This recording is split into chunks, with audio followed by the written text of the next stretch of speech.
Come to read with me.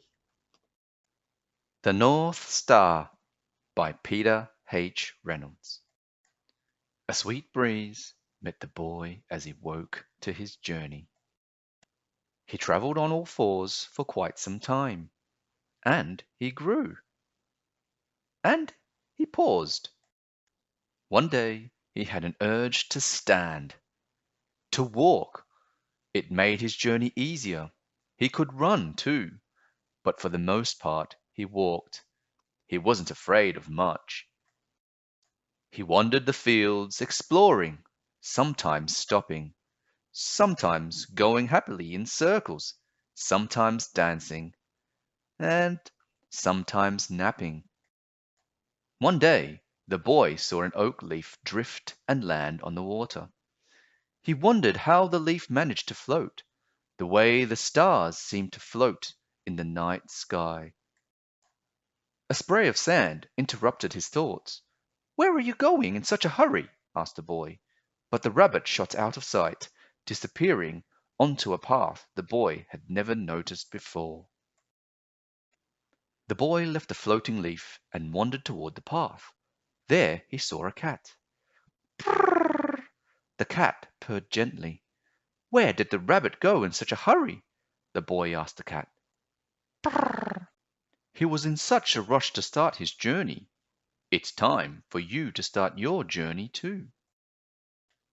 "Oh, but I've been on a journey," the boy cried. "I've seen many wonderful things. Some I understand, and some I don't. Like how that leaf floats on the water." Brrr. "Well, that's fascinating, but I'd hate for you to be late. You don't want to be left behind." "Behind? Who's ahead of me?" Brrr. "You wouldn't believe how many.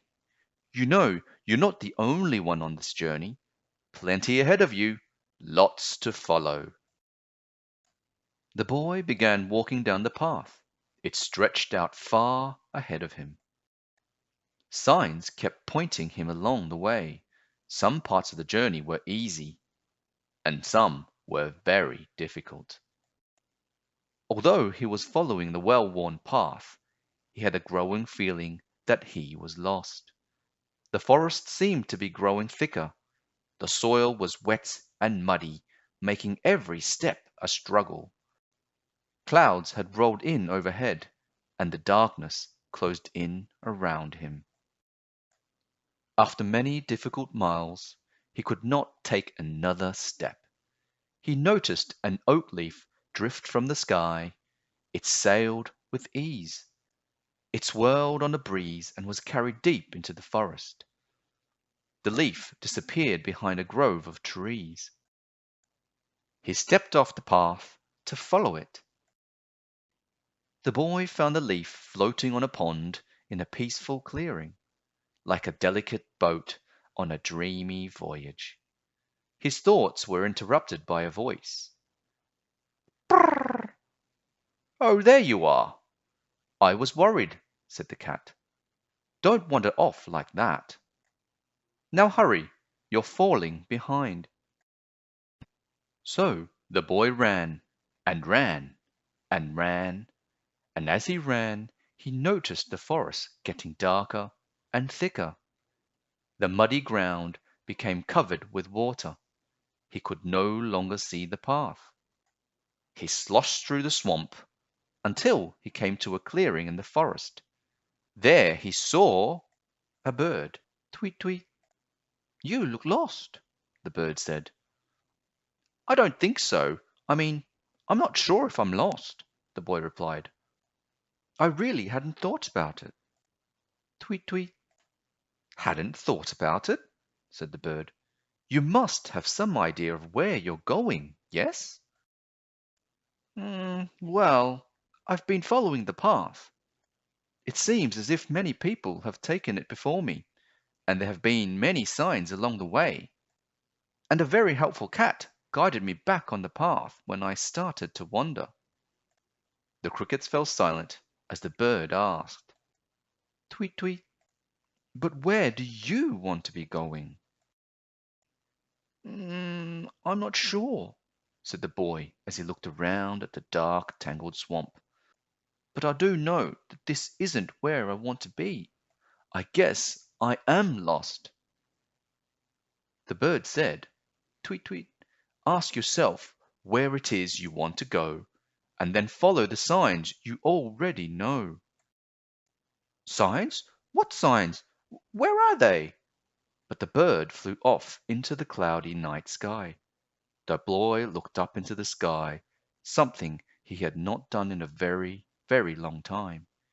He tried desperately to see where the bird had gone, and as he did, the clouds seemed to melt, and there, above him, was a star, a very bright star. The boy stared at the star and felt a pang in his heart, a tingling in his spine, a whisper in his ear. He could hear the star. The voice sounded so familiar. The boy began to walk toward the star. As he did, he noticed many other stars, stretched out above him like a great big map. They had been there all along, waiting for him. He stopped and rested a moment, savoring his guiding stars. Rabbit, what are you looking at? Croaked a voice behind him. What is up there? What's so interesting? The boy waded closer and answered, Stars! I'm looking at the stars. Rabbit, what stars? Asked the frog. I see dark sky and mist and low green clouds. Don't you see them? The boy asked. They're helping guide me out of the swamp. Would you like to come with me? Rabbit, no, thank you. The frog smiled. I'm quite at home here in the bog.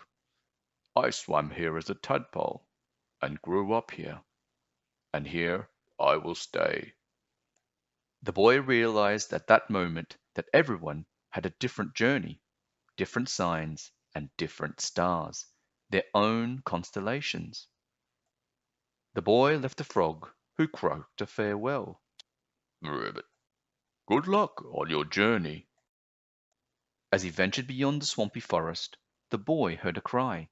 It was the rabbit who had been in such a hurry earlier, looking tired and hungry.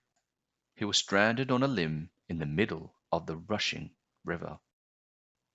The boy waded out but realized that the river was too deep. The rabbit was trapped. Then he saw an oak leaf drift by. It gave him an idea. The boy fashioned a boat out of swamp grass and twigs and rescued the rabbit. The boy smiled, having helped make the rabbit's journey easier. The boy looked up. He noticed that the star had become even brighter. He followed the star, and as he did, the muddy ground grew drier, then grassy, then soft and sandy. Finally, he came to rest atop a dune. There below him was a beach and a boat. The boy looked out toward the horizon. The star glowed steadily, reminding him that he still had a long journey ahead. But it was his own journey, his very own wonderful journey. The beginning. What a great way to end the story. What a wonderful story about finding one's own path through life. We hope you have a safe and wonderful journey as you begin yours. Till next time, stay safe and keep reading. Thank you for listening. Please subscribe.